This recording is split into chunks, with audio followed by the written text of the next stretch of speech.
Ahmadi Muslims are deeply committed to the promotion of peace, freedom, loyalty to country, and service to humanity.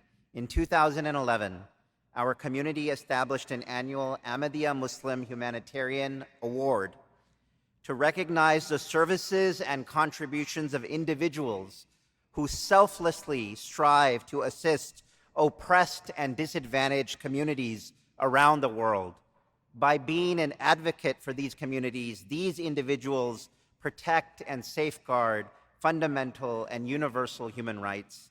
This year, we're delighted to honor the work of NADINE MAENZA. NADINE is the president of the International Religious Freedom Secretariat and Global Fellow at the Wilson Center in Washington, D.C. She was previously appointed by the White House on the U.S. Commission on International Religious Freedom, where she served 2 consecutive 2-year terms, including as chairperson.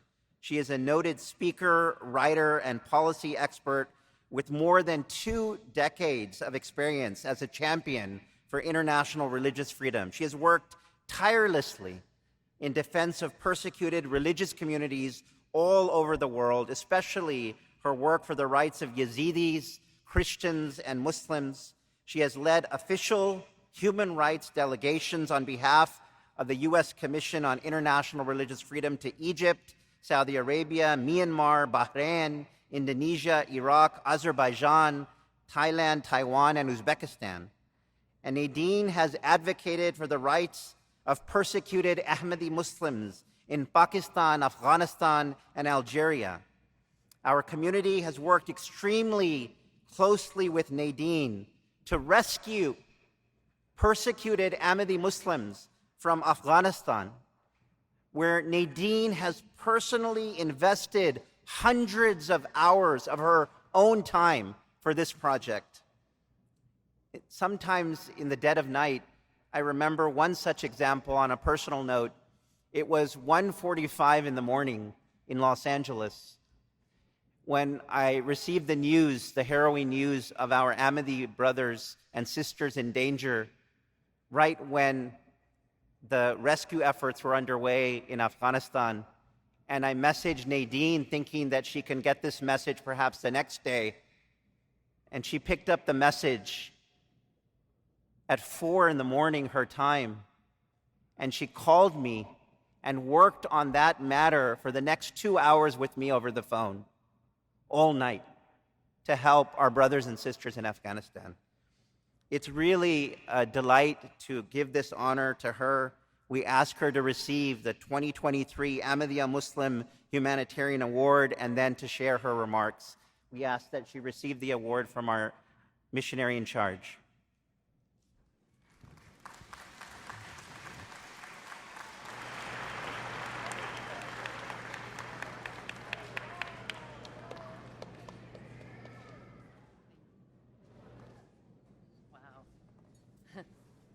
Put it right here. Assalamu alaikum. It is such an honor and a privilege to be a recipient of this humanitarian award. Thank you. And I'm honored to speak alongside so many friends and professionals who have my admiration. I have been fortunate to spend much time with many members of the Ahmadiyya community, such as Amjad, Nessim Malik, Lord Ahmed of Wimbledon, Mahmoud Harris, others. And in London, I was able to visit with His Holiness, Mirza Masroor Ahmed. I am touched by your motto, love for all, hatred for none. But I'm touched especially because it's not just a slogan, but it's a way of life.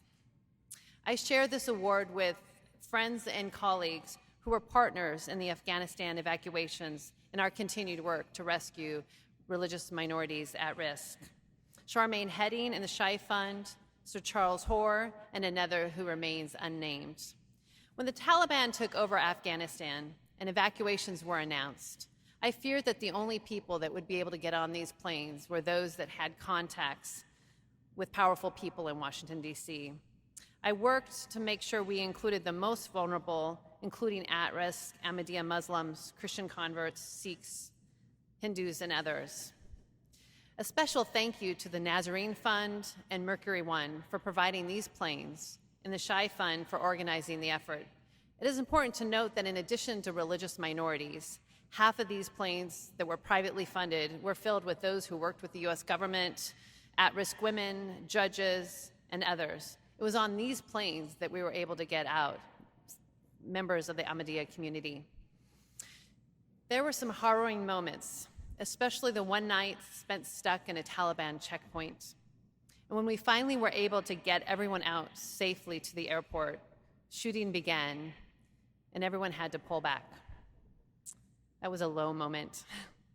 We would eventually get that group out, but not that day, and not even that week. It would be months. I still thank them for their trust and their patience.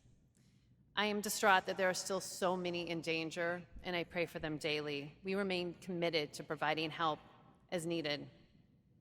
The horrific persecution that is happening to the Ahmadiyya community in several countries, including Algeria, Malaysia, and especially Pakistan, is extremely disturbing. While I was a commissioner at USCIRF, we stood up strong for the Ahmadiyya community, and I appreciate their continued support and diligence.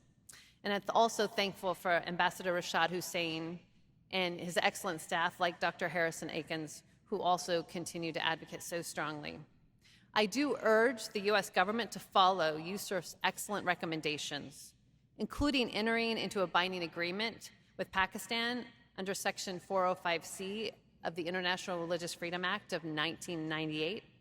This binding agreement could include benchmarks pressing Pakistan to repeal the blasphemy and anti-Ahmadiyya laws, and until that is done, they could enact reforms making blasphemy a bailable offense. They could press the removal of requirements of religion on ID cards. These are practical steps that could make the difference for thousands of Ahmadiyyas and other religious minorities. It also is important that we continue to work globally to improve religious freedom conditions, even in countries where there is no outright persecution of Ahmadiyya Muslims and others. An important question: are you and other religious minorities included as equal citizens in society? If not, then still work needs to be done. If you are, then we need to safeguard those religious freedom conditions against future events and leaders that could threaten them. For that reason, after I left USCIRF last May, I immediately joined Greg Mitchell at the IRF Secretariat, where we are building infrastructure to support the religious freedom movement globally. We run the International Religious Freedom Roundtable in Washington, D.C., and in over 25 countries globally, and growing. These roundtables bring together civil society, religious communities, and government officials to solve problems in their own community and to advocate further globally.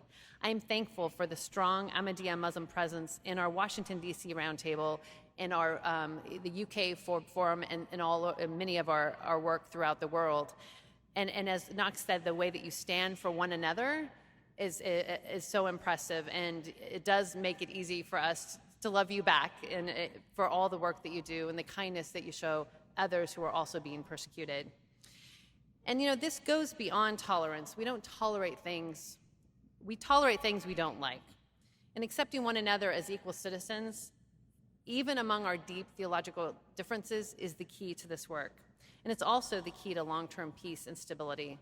And as a Christian, I'm especially honored to stand alongside Ahmadiyya Muslims against discrimination, marginalization, and persecution.